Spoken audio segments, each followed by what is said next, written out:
that we had a good time tonight at the 2019 Lucas Oil AQHA World Championship Show. I'm Larry Jo Starkey with the American Quarter Horse Journal, your first stop for AQHA industry news, and I'm here today with the famous, the one, the only Lindy Burch. I am just thrilled to introduce her, though she needs no introduction. And we're here to talk about Bet She's Smooth, your world champion in senior cutting.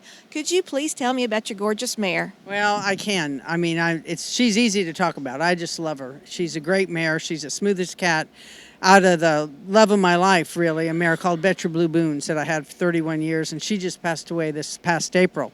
So, Tina, I call her Tina. I nickname all my horses, and usually after rock stars. So, of course, she's named after Tina Turner. And she's been a great mare since the day she hit the ground. I was reserve champion in the NCHA Open Futurity in 2015 on her. Drew first in a bunch, and she was fabulous then, and she's never really looked back. This year I'm hauling for the top 15, and currently she's sitting second. And I didn't really start showing her much until May. I had total knee replacement in April, so I was, kind of grounded for a few weeks. But I just love this mare. She's great. She's the easiest horse in the world to train, and a really fun horse to be around. Could you kind of walk us through your run tonight? Sure. First cow was a black cow with a roan belly that I thought would give us a good challenge to start off right, and she did. She was really good, and Tina nailed her in the middle of the pen and wouldn't let her go anywhere. My second cow, the black baldy with a split pole, she wasn't as good as I would have liked her to be. She just kind of made a few moves, and then she just loped from side to side, and my turnback men were really trying to get a hold of her and get her to look at me and try me, but she really didn't. But Tina was great. She never took a foot out of place, and held the cows just as good as you'd want.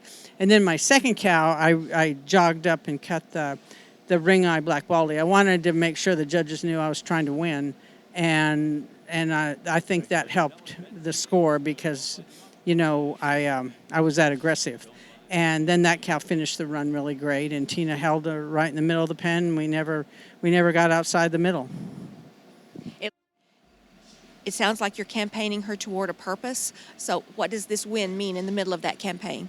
Well, I always love coming up here, and I've been reserve, I think, twice over the years. Over 25 years I've been coming here, I think. Not every year, but about every other year I come up.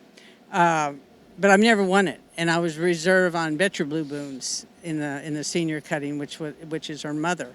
So it was really special that I really wanted to do well tonight. I wanted to give her a chance to win and not, be the cause of her not winning.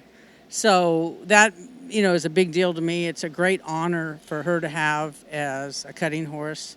A world championship at the AQHA is very prestigious, and I'm really glad I got one finally.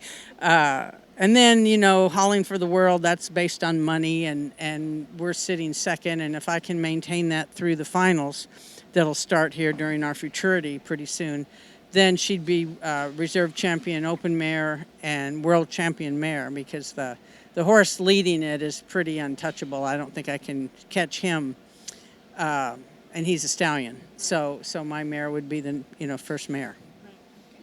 Anybody you'd like to thank today? Well, everybody. My help, Jordan Dial, was terrific. We stayed for the preliminaries, and then we drove home Friday and to Weatherford and worked futurity horses, and then came back up this morning. But Jordan has been irreplaceable for me and been really good. He gets along well with my mare. And then the whole Duke family, Kevin Duke and Melissa and Clay and Maddie are really good friends, and I was happy that Kevin pitched in tonight and helped me warm her up as well, because I had one in the junior and one in the senior. So those are the main ones I want to thank, and of course always, it takes a village, and you have great veterinarians that you rely on their knowledge and opinion, and I have a multitude of them. Dr. Bruce Hebert in Weatherford is my go-to vet, and Dr. Marty Gardner in California has been incredibly helpful keeping this mare sound, which is a big part of any performance horse. Is not only do they give you their heart and work really hard, but the nature of the beast is it's a tough sport. It requires a huge athlete, and then just like any athlete, a human athlete, you have to keep them sound. Congratulations, world champion.